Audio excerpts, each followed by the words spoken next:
Hello everyone! Samahan niyo nga pala ako sa panibagong araw na naman ng pagtitinda. Ako nga lang pala yung nagbukas ng pesto ngayon dahil yung partner ko andun pa siya sa bagsakan ng isda. Naghihintay pa siya ng mga dumaong para may pandagdag kami sa pantinda namin. Ang lamig nga pala ng panahon, kaya nakapajama pa ako at nakamalaking damit. Yan nga din pala yung suit ko kagabi na pantulog. Hindi na ako nakapagbihis dahil nga umaga na rin ako nagising. Hindi rin naman dapat talaga ako magtitinda ngayon dahil may iba akong lakad.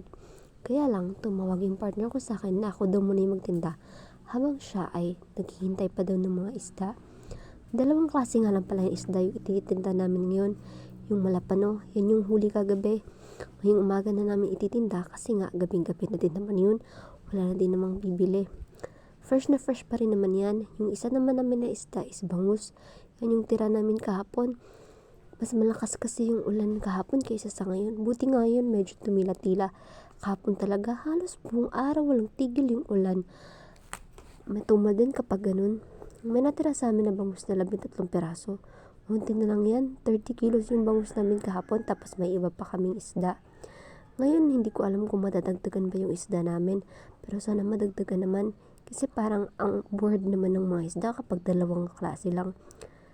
At sa sobrang pagmamadali ko nga pala, hindi na ako nakinom ng gatas at kumain. Medyo tanghali na din kasi ng oras na yan. Hindi kasi pwedeng matagalan yung isda kasi wala na masyadong bibili kapag tanghali na. Kumain nga pala muna ako ng pandesal, buti na lang dumaan yung nagtitinda ng malunggay ham cheese pandesal. Fast forward nga pala, dumating na yung partner ko dyan galing dun sa bagsakan ng isda. Meron siyang nakuha pero unti lang. 10 kilo lang ng malapano, tsaka 5 kilo ng nukos or pusit ang tawag dito sa amin. Si ate nga pala is bumili ulit ng malapano kasi unti lang daw yung nabili niya. Dadagdagan niya lang ng kalahating kilo. Ayun, tumalon pa nga yung malapano, buhay pa ata. Ngayong umaga nga pala yan nakuha. Fresh na fresh pa talaga. At yung pusit, sobrang sarap niyan adobohin. Meron kami niya sa bahay kasi may huli yung papa ko. Pero 1 kilo lang yun, pang ulam lang namin. Sinabihan nga pala ako ng partner ko dyan na may dumi na yung mukha ko galing dun sa tinta ng pusit. At nasabi niya sobrang dami daw huli dun sa kinukuhanan niya ng isda. Kaya lang sobrang dami dun ng mga labasero or yung kumukuha ng isda. Yun nga pala yung agahan namin, 9:00 na yan.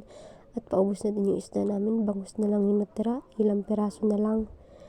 Nagliligpit na nga pala kami yan kasi para din yan mamayang tanghali. Maghahanap na din naman kasi siya ulit ng iba pang ititinda namin ng isda.